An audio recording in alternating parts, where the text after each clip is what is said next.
सोचिए, एक पुराना वीरान स्कूल और उसके अंदर अमित और सोनू दीवार से बिल्कुल ऐसे चिपके हुए हैं मानो सांस लेना भी भूल गए हों। उनके ठीक सामने उनका दोस्त रवि खड़ा था, या जो भी चीज अब रवि के शरीर में थी। और फिर एक आवाज आई, गहरी गूंजती हुई, जो उस जगह की नहीं लग रही थी। तुम दोनों ने बहुत गलत जगह कदम रखा है। सोनू की आवाज कांप रही थी। बड़ी मुश्किल से उसके मुंह से निकला, रवि भैया आप? लेकिन जवाब में जो आया उसने उनके पैरों तले से जमीन ही खींच ली। वो हंसा, एक ऐसी हंसी जो किसी इंसान की हो ही नहीं सकती थी, और बोला, भैया मैं अब किसी का भैया नहीं हूँ। सबसे पहले उसकी आंखों पर नजर गई। वो आंखें अब किसी इंसान की नहीं थी। उनमें कोई चमक नहीं थी, कोई जान नहीं थी। बस एक खाली गहरा अंधेरा था जो मानो सब कुछ अपने अंदर खींच रहा हो। और वो मुस्कान, चेहरे पर एक ऐसी टेढ़ी बनावटी मुस्कान जिसे देखकर सच में किसी की भी रूह कांप जाए। अब ये बात बिल्कुल साफ हो चुकी थी। उनके सामने जो खड़ा था वो रवि तो बिल्कुल नहीं था। उसके शरीर पर किसी बहुत ही भयानक और पुरानी ताकत ने कब्जा कर लिया था। और ठीक उसी पल कुछ बहुत ही भयानक होना शुरू हो गया। ऐसा लगा जैसे वो ताकत सिर्फ एक लड़के के शरीर में कैद नहीं रहना चाहती, वो तो पूरी जगह को ही अपनी मर्जी से बदलने लगी थी। गड़गड़ाहट, एक भयानक गड़गड़ाहट की आवाज आई। पूरे स्कूल की दीवारें जोर जोर से कांपने लगी, जैसे कोई जबरदस्त भूकंप आ गया हो। देखते ही देखते स्कूल का फर्श चटकने लगा, उसमें गहरी दरारें पड़ने लगी, और उन दरारों से काले परछाई जैसे हाथ बाहर निकलने लगे। अमित जोर से चीखा, भागो! वो दोनों बाहर निकलने वाले दरवाजे की तरफ दौड़े, लेकिन दरवाजा वहाँ था ही नहीं। वो गायब हो चुका था। उसकी जगह अब एक लंबा अंधीन अंधेरा गलियारा था, जिसके बहुत दूर आखिर में बस एक छोटी सी रोशनी टिमटिमा रही थी। और जैसे ही उन्होंने उस गलियारे में भागना शुरू किया, पीछे से उस साये की गूंजती हुई आवाज आई, भाग सकते हो लेकिन बच नहीं सकते।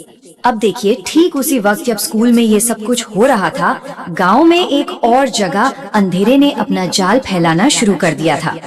गांव का वो सदियों पुराना कुआं, आज वहाँ कोई पानी भरने नहीं आया था।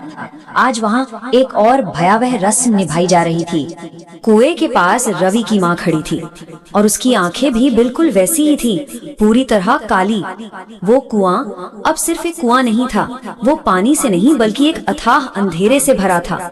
ये था दूसरा दरवाजा, और उस सुरंग जैसे कुएं के अंदर से हजारों दबी दबी फुसफुसाती हुई आवाजें आ रही थी, एक ही बात दोहराती हुई, हमें बाहर आने दो, हमें बाहर आने दो। रवि की माँ ने डरने की बजाय अपना हाथ उस अंधेरे में आगे बढ़ा दिया। अंदर से कई हाथों ने उसे कसकर पकड़ लिया, लेकिन वो चिल्लाई नहीं, वो मुस्कुराई और बस इतना बोली, हाँ आ जाओ। और बस दूसरे दरवाजे पर भी अंधेरे का कब्जा हो गया। और उधर दूसरी तरफ अमित और सोनू भागते भागते उस गलियारे के आखिर में उस रोशनी तक पहुंच गए।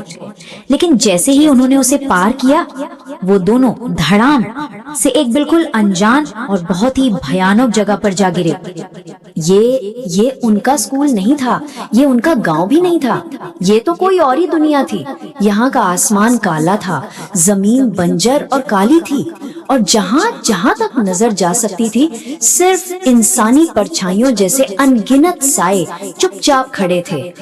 तभी उनके पीछे से फिर वही गूंजती हुई आवाज आई, आ गए तुम?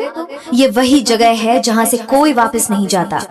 उन्होंने पलटकर देखा तो रवि खड़ा था, पर इस बार वो अकेला नहीं था। उसके पीछे हजारों सायों की एक पूरी फौज खड़ी थी। उस साये ने अपना हाथ हवा में उठाया और एक ऐलान किया, दूसरा दरवाजा भी खुल चुका है। अब कुल 2 दरवाजे खुल चुके थे, और अमित और सोनू सायों की इस दुनिया में पूरी तरह से फंस चुके थे। लेकिन सबसे बड़ा खतरा तो अभी बाकी था। एक तीसरा और आखिरी दरवाजा, एक ऐसा दरवाजा जो अगर खुल गया तो शायद सब कुछ ही खत्म हो जाएगा। और वो आखिरी दरवाजा, वो था रवि का अपना घर। लेकिन उस साए ने जो अगली बात कही, उसने इस कहानी को एक नया और पहले से कहीं ज्यादा भयानक मोड़ दे दिया। उस साए की गहरी गूंजती हुई आवाज फिर आई, तीसरा दरवाजा मैं खुद नहीं खोलूंगा, उसे कोई और खोलेगा। कोई और? पर आखिर ये कोई और है कौन? वो कौन है जिसके हाथों में आखिरी दरवाजे की चाबी है? कहीं वो अमित या सोनू में से ही तो कोई नहीं, या गांव का कोई और, कोई अनजान चेहरा? और सबसे बड़ा, सबसे डरावना सवाल, अगर वो तीसरा दरवाजा सच में खुल गया तो फिर क्या होगा? क्या ये साए हमेशा के लिए हमारी दुनिया पर कब्जा कर लेंगे? और क्या इस घने अंधेरे से बचने का कोई रास्ता है भी या नहीं?